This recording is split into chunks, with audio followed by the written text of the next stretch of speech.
Here we are. We're live. Now we're recording. So welcome to Coffee, Eggs and Inspiration. It's a weekly show that goes out over YouTube and as a podcast over all of the major channels. And each week I get to sit with an inspiring person and listen to them tell their story and share it with all of you. This week is no different. I'm here and I'm joined by Brenden Kumarasamy. Welcome, Brenden. Thanks, Brenden from Master Talk. Do you know what? I'm really self-conscious that as I'm giving this introduction, am I doing the silences? Am I pausing in the right place? Am I giving you eye contact and all of those things? And that will be a hint to our audience who you are. You're a public speaking expert, a YouTuber. The name of your channel is Master Talk. Go check it out. I'll link it below as well. For you, that's a hustle, I guess you'd say. You've got a day job like me. Your day job's at IBM, where you're a consultant, and you have a really interesting background that ranges from venture capital to business case competitions to PwC and Collins Barrow, I think was the first one. So an accountant by background, a recovering accountant perhaps, like me. I'm a recovering lawyer. And we've found our paths in different places. So really a pleasure to have you with us.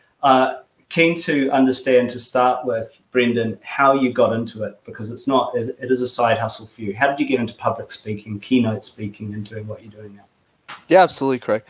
So when I went to business school, you know, my dream was not to be a YouTuber or to be a keynoter. It was to be you. Right? To be an executive at a company in my 30s, have a great family, live a great life, and then die, to put it quite transparently. So one of my goals in life I'd written down when I started university was to be the youngest partner at McKinsey or one of the consulting firms before I turned 30. So then the best way to do that is to compete in these things called case competitions. So think of it like professional sports, but for nerds. So while other guys my age were playing rugby or footy or cricket, I used the same competitive spirit that I had, but I applied it to presentations. So in 3 years, I cracked hundreds of cases. I trained a bunch of people. I presented a bunch of times. And I was fortunate to have landed the job that I wanted out of university. But what happened was the unintended consequence of all of the practicing I was doing without even realizing it, Craig, was when I started working in the corporate world, I was one of the youngest professional speech coaches in the world. So I started training CEOs on how to speak when I was 23. And I started the YouTube channel because I noticed a lot of the content available online was horrendous. And this was especially true with people in the technology space, because I was training a lot of startup founders on how to pitch and share their ideas back when I was in university. And they were very smart with their products. They knew how to code. They knew how to be customer obsessed, but they didn't know how to communicate those ideas. And since they were too early in their ventures, they couldn't afford a speech coach. So when I saw that gap, kind of just said, hey, I should probably solve this. Nobody else is doing it. So I started making videos in my basement, thought it was a stupid idea. And then a year later, here we are today. Here we are today. I can't tell you how grateful I am that you used somebody in their 30s in your comparison to me. That's not happened in a while, but I'm very flattered by it. Here we are today, indeed. And your journey onto YouTube has made that content available to anyone, anywhere in the world, which is why I'm doing it as well. But like most, you had some initial reticence, right? You were hesitant and self-conscious. How did you break through that? Right. Definitely a lot of barriers, you know. Like, I never wanted to be a YouTuber once again. Like, I wanted to be you know, be an executive company. Why spend my time working on a YouTube channel when I could be using those hours to work harder hours, getting more output done at work so I can get promoted faster? But then one of my friends asked me this question that I reflected on that changed my life. The question was as follows: do you have time to coach everybody in the world? And I just said, what do you mean? And he said, even if you got paid $1,000 an hour, Brenden, could you coach every single person who needs you one-on-one and get to every single person before it's your time to go? And I just said, well, I guess not. He said, well, then you have no choice. You got to get on video. So for me, video wasn't really a fun thing to do, or rather something I would love to do, as if I have passion for editing, all that. So none of that. It was rather an obligation. It was a duty and a responsibility to serve the people that couldn't afford a speech coach so that they can share their ideas with the world too. So the way that you get over that hesitation, Craig, is by first understanding that the fear needs to always lose to the message. Was I scared when I started coaching executives for the first time? Absolutely.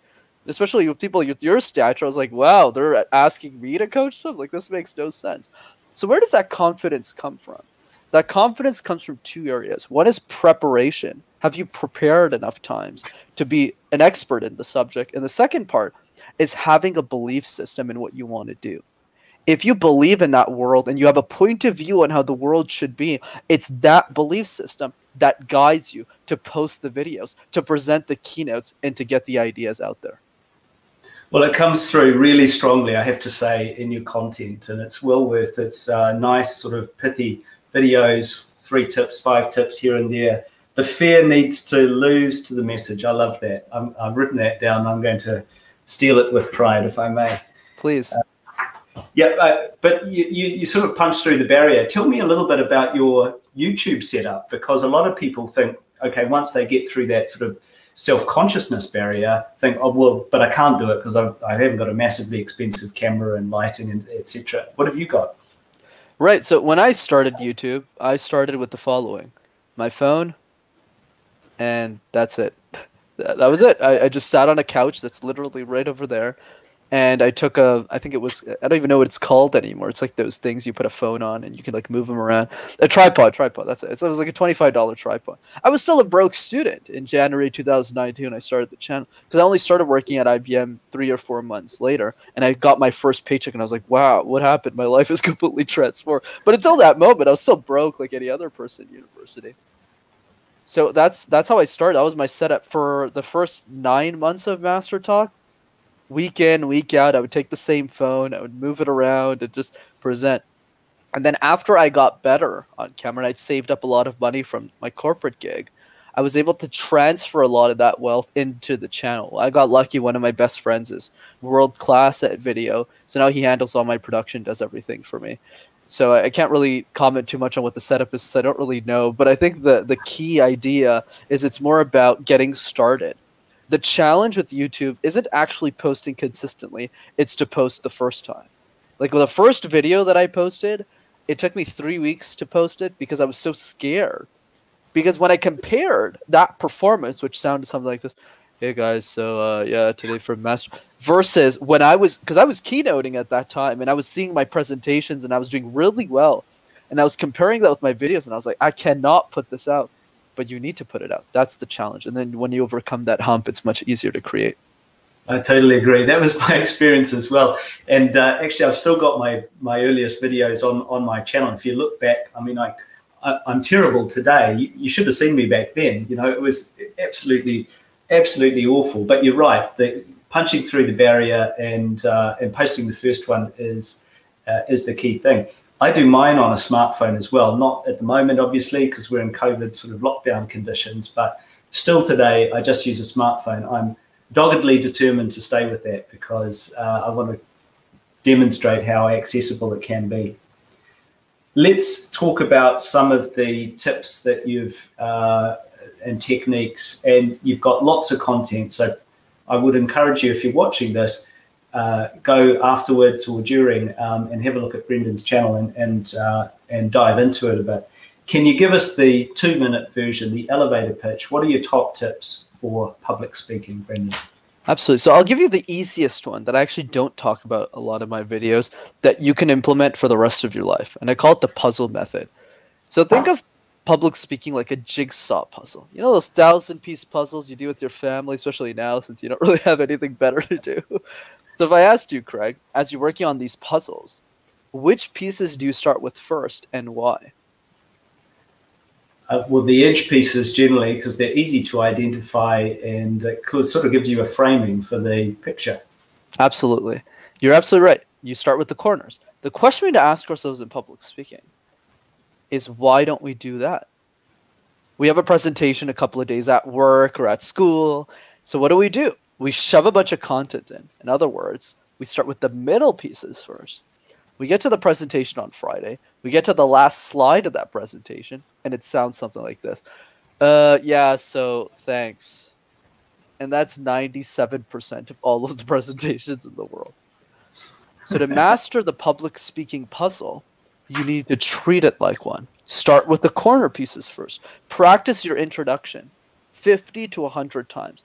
Not 3 times, not 5 times, 50 times. And guess what? They'll take you an hour. It's actually not that long because it's a minute each. Same thing with the conclusion. What's a great movie with a terrible ending?